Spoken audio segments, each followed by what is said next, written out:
Ooh. All right. Not our finest performance, needless to say. But, they have a good team, a really good team. But that's not why that turns into that. You know, we were on the other end of it last year in Columbia. And, they played well. What a swing it was for them from one game to their next game. They came out with a vengeance. They meant business. They played well, but they competed extremely well. And then we didn't. We didn't respond to a lot of different things.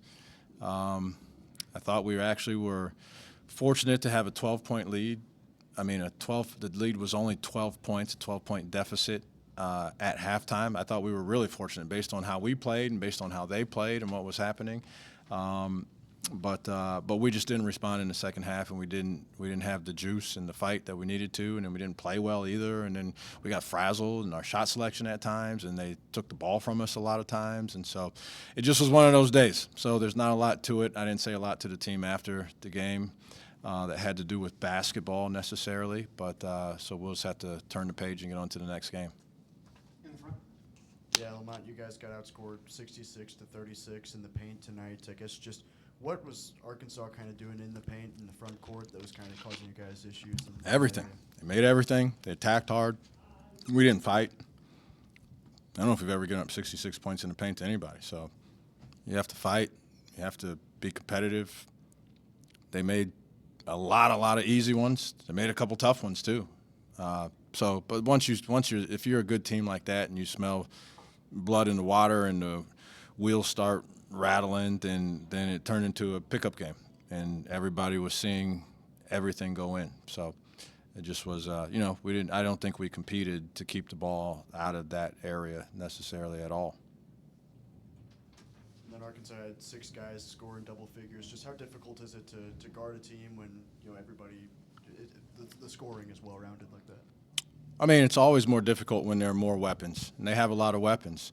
But we've played some other teams and done a good job defensively that had a lot of weapons, and we're averaging 100 points a game. But it was their night for sure. It was their night, and we had something to do with it. But they played well again. And then once they saw that we weren't fighting like that, they went to overdrive, and then it was waved the white flag. The last how many ever minutes that couldn't tick off quick enough. But we played a couple of younger guys a little more minutes, tried to get a couple things out of them, just to try to get something out of those minutes while we were in there. Front right over here. Coach, you guys had 16 turnovers tonight. What was Arkansas doing just defensively to give you guys fits?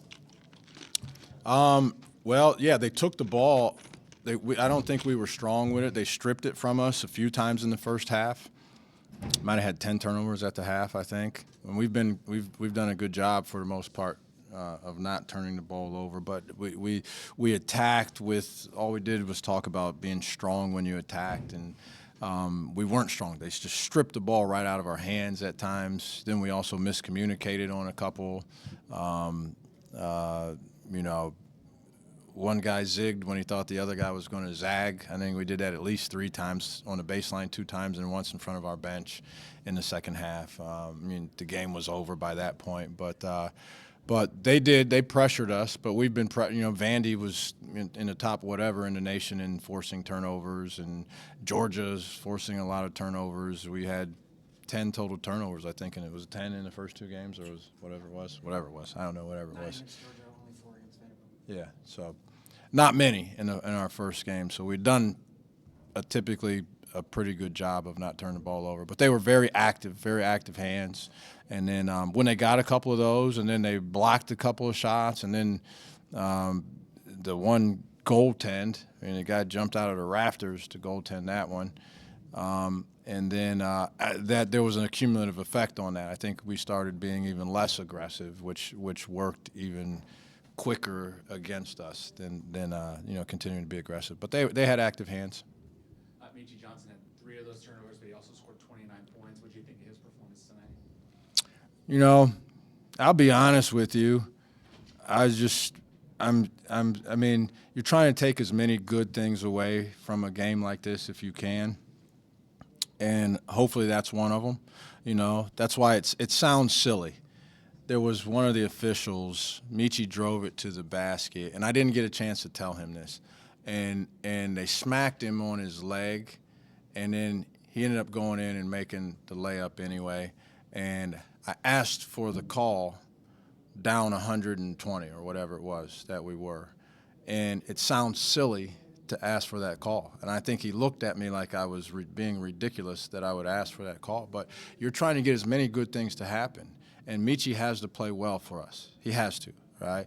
And so if that's one thing that comes out of it, or a young guy gets some extra minutes, you know, that's what you're trying to at some point just trying to salvage out of a game like that. And so, you know, hopefully Michi attacked strong a couple times and got some things to happen. So hopefully it'll catapult him into some good performances, and then the rest of the crew will come along for the ride as well. Front left here. Obviously, you guys are familiar with Nick Pringle, started 32 games for y'all last year. Yeah. For you and I guess the guys who played with him, how was that going against him, and kind of what have you made of what he's done so far this season?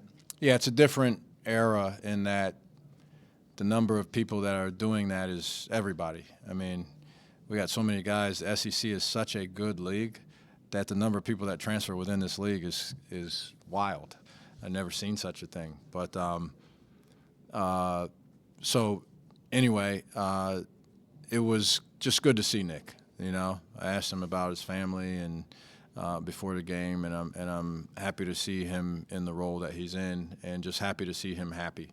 So he's a good person and a good kid, and I enjoyed my time with him. And so more than anything is just that you want these guys to find a situation that that suits them, and it appears that. But there's no, I mean, you know, just we exchanged pleasantries before the game and then after the game, and so. But you know, I like Nick.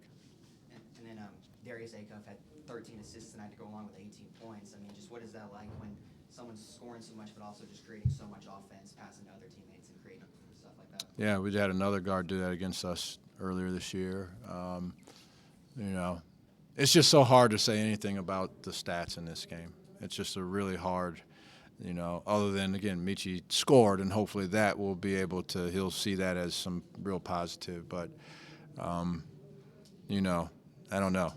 I don't want to take anything away from the young man. He's so talented, but there may be an asterisk next to some of it. Just we just at some point it was disheartening to see, but we knew we were licked, and then we just were.